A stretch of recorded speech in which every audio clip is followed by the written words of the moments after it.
Hello squirrels and welcome to PPM6 TV.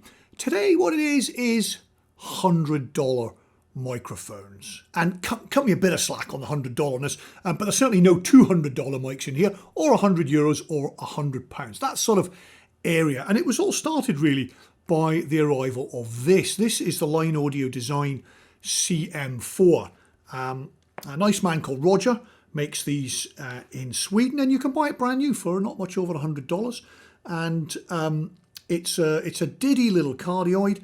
The capsule I think he buys in from the Far East, and then makes up the amp body and the electronics, and you get a little clip and a windshield all in that diddy box, and it's fantastic value for money. Check out my I Don't Need No Neumann video for more on this. It is a wide cardioid, I would say, but nonetheless an excellent choice for your $100. But what else could you get? And obviously there's a ton of Chinese microphones, and I don't really know anything about them at the moment. I'm more of a classic kind of a European guy, so I looked in the second-hand market. What can you get for about $100? And you're looking for things that are not popular, and for some reason the AKG Blueline is not a popular product second-hand. I've always thought they were great. And maybe they just sold an awful lot of them, and that's why there's so many of them available, and that pushes the price down a bit. They're famous for their brilliant, bayonet capsule replacement, and you can get this is a CK91 cardioid, you can get a 93 hypercardioid, you can get a figure of 8, you can get a gun mic, which I've got, and we ought to do that in another video. Now, AKG are owned now by Samsung, and they moved production from Austria. All my capsules are made in Austria. And this body is, but they've moved the production to other places, I think Hungary, but also China, and it really does feel a bit different in the hand. It's probably just the finish, which isn't as nice.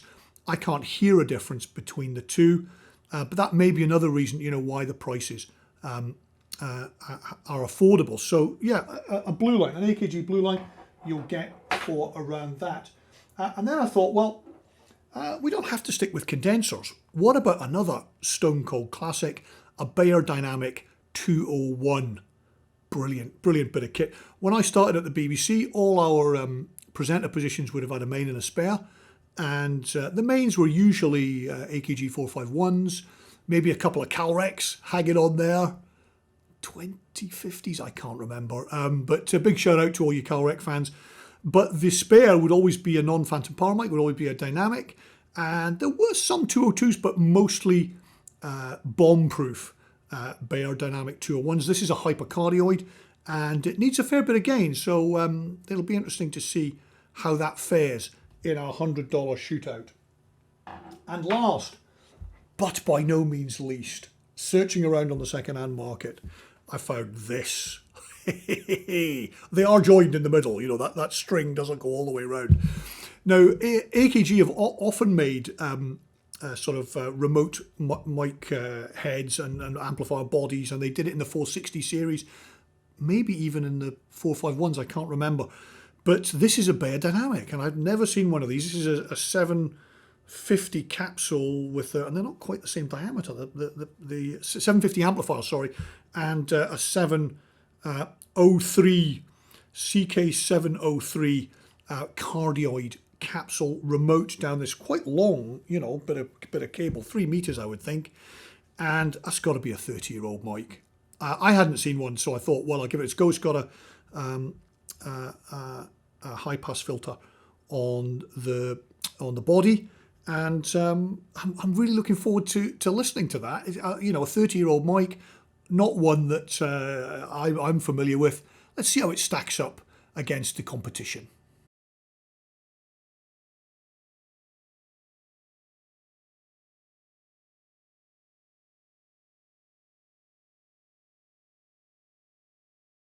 So here's the setup. I knew that quad bar would come in handy. I've got the CM4, I've got the 201, the Beyer 753 and the AKG Blueline. Now I know I haven't got a wide enough lens or something, but anyway, you won't be able to see them very well.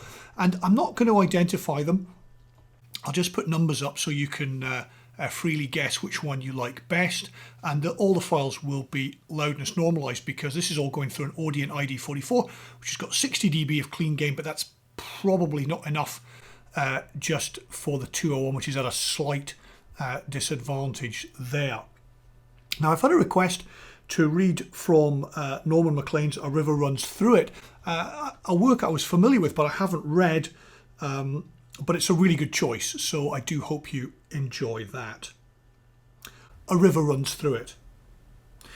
In our family, there was no clear line between religion and fly fishing. We lived at the junction of great rivers in western Montana, and our father was a Presbyterian minister and a fly fisherman who tied his own flies and taught others.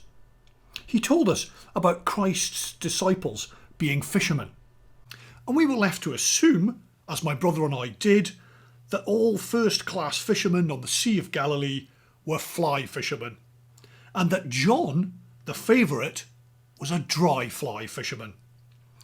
It's true that one day a week was given over wholly to religion.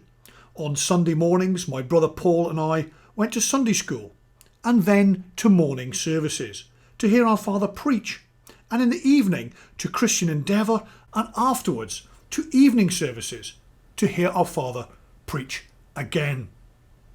In between, on Sunday afternoons, we had to study the Westminster Shorter Catechism for an hour and then recite before we could walk the hills with him while he unwound between services. But he never asked us more than the first question in the catechism: what is the chief end of man? And we answered together so one could carry on if the other forgot. Man's chief end is to glorify God and to enjoy him forever. This always seemed to satisfy him, as indeed such a beautiful answer should have. And besides, he was anxious to be on the hills where he could restore his soul and be filled again to overflowing for the evening sermon. His chief way of recharging himself was to recite to us from the sermon that was coming, enriched here and there with selections from the most successful passages of the morning sermon. Even so, in a typical week of our childhood, Paul and I probably received as many hours of instruction in fly fishing as we did in all other spiritual activities. After my brother and I became good fishermen, we realised that our father was not a great fly caster, but he was accurate and stylish and wore a glove on his casting hand.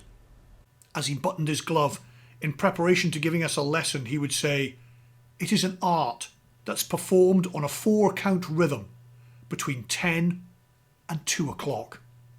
As a Scot and a Presbyterian, my father believed that man by nature was a mess and had fallen from an original state of grace. Somehow, I early developed the notion that he'd done this by falling from a tree. As for my father, I never knew whether he believed God was a mathematician, but he certainly believed God could count, and that only by picking up God's rhythm were we able to regain power and beauty. Unlike many Presbyterians, he often used the word beautiful." Well, that's a fantastic encouragement to dive deeper into A River Runs Through It, and an interesting comparison between the mics. We'll have the reveal.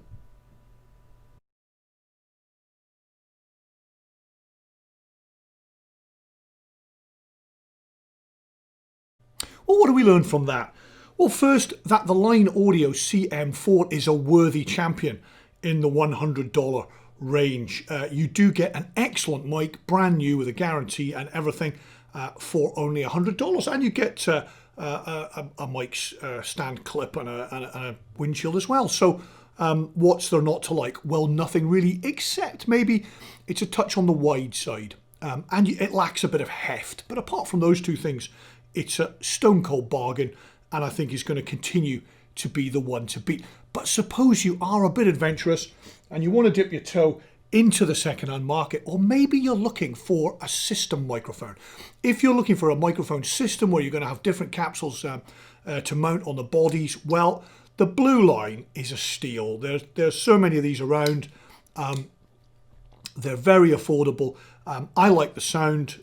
They haven't got the reputation even of its predecessor, the 451, but I think that's a little bit undeserved. And I am going to run out the gun mic at some point and the personals, because there are personals in this range too. A little bit more than the CM4, but worth it, I think, if you are looking for a system. Now, if you want to defend yourself in the studio from a physical attack, the Beyerdynamic 201 is the thing, or indeed if you're thinking of recording after a nuclear holocaust, this is the one that will still be working. It's a great mic. I think the top end is the thing that really separates it from the sound of the condenser cardioids. This is a hypercardioid. Although I did notice on that note that I think that dries up your sound quite a bit compared to, say, the CM4, which is quite a wide cardioid. So if you want tightness, this may be the way to go, and the top end isn't something that offends you. And of course, the other thing is it's such a versatile mic. You can put it on guitar cabs, you can put it on snares, all that sort of stuff. It's gonna serve you well. The only thing I'd forgotten about it is how much gain it needs. It might even need more than an SM7B, but certainly you'll want a lot of clean gain to get the best out of the 201. And second last, if you're the sort of person who likes to take a punt and wants something exotic, how about the Beyerdynamic 753? You could build a system on it. There are a whole range of capsules and things available, but they're very rarely come up. This is the only one I've seen. I bought it, and I haven't seen anything since. I wouldn't mind an ordinary, screw-on capsule that I could get on there, assuming I can get the adapter off. Something for the future. But it's a 30-year-old mic. I really like the sound, and I love the rarity and the fact that it's so quirky. So, but no, not at all a disgrace. Now that was our second last $100. I say second last $100 because this is the Audio Technica 4073A, a tremendously unfashionable gun mic, which it would be more expensive than any of those, but it's not $200 second hand. And I'm throwing that one in for free. I hope you enjoyed the comparison and the reading. Do subscribe, it does help. Come back soon. Bye for now.